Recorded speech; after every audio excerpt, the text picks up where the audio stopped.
నమస్కారం అండి. రీసెంట్ గా కేరళలో ఒక ఇష్యూ జరిగింది, నన్ను ఇబ్బంది పెడుతున్నాడు అని చెప్పి ఒక వీడియో ఒక అమ్మాయి రిలీజ్ చేస్తే ఆ వీడియోలో ఉన్న వ్యక్తి ఆత్మహత్య చేసుకోవడం వల్ల ఇప్పుడు ఆ అమ్మాయి కూడా ఒక ముప్పు అనేది ఏర్పడింది. ఎవరిది కరెక్ట్ అంటారు, ఎవరి డెసిషన్ కరెక్ట్ అంటారు? వీడియోలో ఉన్న వాళ్ళలో ఎవరిది కరెక్ట్ అనేది ఏం లేదు, అది బయటకు వచ్చింది కాబట్టి మీరు అంటున్నారు. అలాంటి బోల్డ్ అన్నీ వస్తాయి, రోజుకి చాలా ఘటనలు వస్తాయి. కాకపోతే అది ఇప్పుడు మొత్తం స్ప్రెడ్ అయ్యి వైరల్ అయింది కాబట్టి అడుగుతున్నారు. అందులో ఆ అమ్మాయి వైరల్ అవ్వడం కోసం ఆమె అట్లా చేసింది. కాకపోతే ఒక నిండు ప్రాణం అయితే బలైపోయింది. సో మహిళా కమిషన్ లాగే పురుష కమిషన్ కూడా ఉంటే మాకు పురుషులకు అయితే న్యాయం జరుగుతుంది అన్నమాట. అంటే ఆ అమ్మాయి దగ్గర వీడియో ఉన్నప్పుడు అతను అక్కడే అడగొచ్చు కదా, కావాలని వైరల్ అవ్వడానికి ఏమైనా ప్రయత్నం చేసిందంటారా? ఆ అమ్మాయి ఆ వీడియో మీరు క్లియర్గా చూసినట్టు, మీరు ఒక వీడియో చూసుంటారు, నేను ఒక 10 వీడియోలు కూడా చూశాను ఆ అమ్మాయివి. అందులో అమ్మాయి ఎక్కువ అమ్మాయే ఆయన దగ్గరికి వెళ్తున్నట్టు అనిపిస్తుంది. కాకపోతే బస్సు కుదుపుల వల్ల చెయ్యి తగిలితే తగలచ్చు, కానీ ఆయన అయితే కావాలని అయితే అట్లా చేయట్లేదు. సో ఇది కింద కొంచెం చాలామంది సోషల్ మీడియాలో ఏమంటే ఏది నీతి ఏది న్యాయమో తెలియకుండా కింద కామెంట్లు పెడతా ఉంటారు కదా ఉస్తాదులు. ఆ కామెంట్ల వల్ల అతను సూసైడ్ చేసుకున్నాడు. ఆ కామెంట్లు పెట్టిన వాళ్ళు కూడా అరెస్ట్ చేయాలి. ఆ వీడియో అమ్మాయి తీయడంతో పాటు నవ్వుతా కనిపిస్తూ ఉంది అందులో. నిజంగా అదే ఆ అమ్మాయికి నిజంగా అక్కడ ఇబ్బంది కలిగి ఉంటే ఆ అమ్మాయి అక్కడే అతన్ని అట్లా చేస్తుంటే చెప్పు తీసి కొట్టచ్చు. కానీ ఆ అమ్మాయి ఏమనుకో వైరల్ అవ్వాలనుకుంది కాబట్టి ఆ అమ్మాయి వైరల్ అయింది. కానీ ఒక నిండు ప్రాణం అయితే బలి అయిపోయింది అనమాట. ఇలా యాజ్ పర్ లా ఏముంటే అదే చేయాలి. అసలు మహిళలకి ఏమి చేసే రైట్స్ ఉన్నాయి. అసలు మహిళలకి అన్ని చట్టాలు వాళ్ళకి అనుకూలంగా ఉంది. ఆమె వెళ్తుంది, సైన్ పెడుతుంది, బయటకు వచ్చేస్తుంది, ఏం జరగదు. కాకపోతే ఒక నిండి ప్రాణం అయితే పోయింది. అమ్మాయి లాంటి వాళ్ళు ఇంకొంతమంది అట్లనే వీడియోలు తీసి ఫేమస్ అవ్వాలి అనుకున్న వాళ్ళకి ఏం చదువుతారు, అలాంటి సజెషన్స్ ఇస్తారు. ఈ వీడియో అయినా ఇప్పుడు నిండి కనువిప్పు కావాలి చాలామంది సోషల్ మీడియా వ్యక్తులకి. అంతా ఒక నిండి ప్రాణం పోయింది కాబట్టి కేరళలో జరిగిన విషయం ఇక్కడ వరకు వచ్చిందంటే ఇక్కడ కూడా చాలా జరిగి ఉంటాయి, కాకపోతే అవి మీడియా వరకు రాలేదు అంతే. కేరళలో ఒక చాలా విషాదకరమైన ఇన్సిడెంట్ ఒకటి జరిగిందండి. అదేంటంటే ఒక ఆవిడ రీల్స్ చేసే మోజు, యాక్చువల్గా ఆవిడ రీల్స్ చేస్తారు, అది రీల్స్ చేయడం అనేది ఆవిడ వ్యక్తిగతం తప్పు కాదు. అయితే ఏంటంటే ఇక్కడ ప్రత్యేకంగా ఎందుకు మాట్లాడాలంటే ఈ విషయం, ఆవిడ ఒకరి జీవితాన్ని ముగించే విధంగా ఆ రీల్ ఉంది.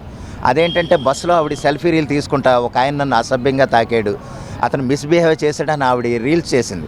రీల్ చేయటం వల్ల ఏంటంటే కొన్ని రోజులకి ఏంటంటే ఆయన ఆ రీల్ చూసుకుని నేను ఎంత మిస్బిహేవ్ చేశానా అని ఒక జెంటిల్మెన్ ఆయన. సహజంగా మనం బస్సులో ఉన్నప్పుడు మన పక్కన ఎవరో ఒకళ్ళు ఉంటారు, ఖచ్చితంగా అటు జరిగేటప్పుడు ఇటు జరిగేటప్పుడు మనం తాగుతాం, సహజం. అది ఇంటెన్షనల్గా చేస్తే తప్పు అవ్వచ్చు, కానీ మామూలుగా జనరల్గా జరిగిన దానికి అది తప్పుగా చిత్రీకరించి ఆ రీల్ వైరల్ చేసి ఆ రీలు ఆయన జీవితాన్ని ముగించే విధంగా ఉండటం అనేది అయితే చాలా చాలా తప్పు. ఎందుకంటే ఆయన బస్సులో సహజంగా అలాగా ఎక్కువ మంది ఉండరు. అది నేను ఎంత తప్పు చేశానా, నేను ఆయన మనస్తాపానికి గురై ఆయన ఆత్మహత్య చేసుకున్నారు. అదే సమయంలో ఏంటంటే ఆయన మిత్రులు కానీ లేదా ఆయన చుట్టూ ఉండేవాళ్ళు కానీ ఆయన అసలు అటువంటి మనిషి కాదు, అలా చేయరు అని ఆయన ఎంతో సమర్థించిన వాళ్ళు ఉన్నారు. కానీ ఏంటంటే ఈవిడ సరదా ప్రకారం ఒక రీల్ చేసి దాన్ని వైరల్ చేసి ఒకరి జీవితాన్ని ముగించే విధంగా ఉండటం అనేది చాలా చాలా తప్పు. అదేవిధంగా రీల్స్ చేయటం అంటే చేయొచ్చండి, ఆవిడ వ్యక్తిగతం, నేను కాదంటలేదు, ఎవరైనా కాదనరు. ఆవిడ సరదా కోసం చేయొచ్చు లేదా వ్యూస్ కోసం చేయొచ్చు, అది తప్పు కాదు. కానీ ఏంటంటే ఇంకొకరి జీవితాన్ని ఎఫెక్ట్ చేసేలాగా దాని హెడ్డింగ్లు పెట్టడం, అందులో కామెంట్స్ చేసి చెప్పడం అనేది చాలా చాలా తప్పు.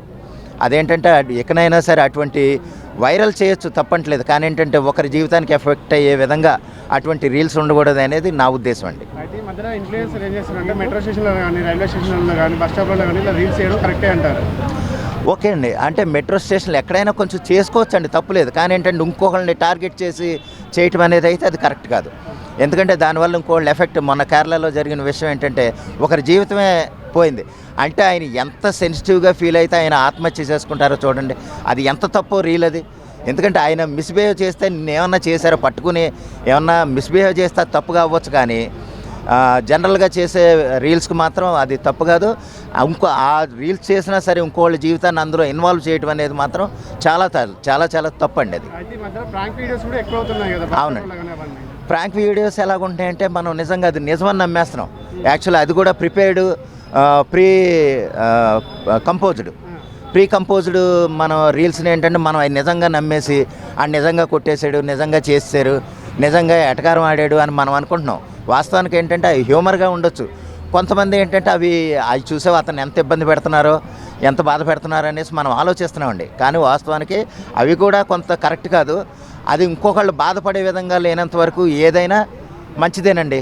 ఇంకోళ్ళు బాధపడితే కనుక అది చాలా చాలా తప్పు అనేది నా ఉద్దేశం. దానివల్ల ఒకరి జీవితాలు మాత్రం ఎట్టి పరిస్థితుల్లోనూ ఎఫెక్ట్ అవ్వకూడదు, అంతే.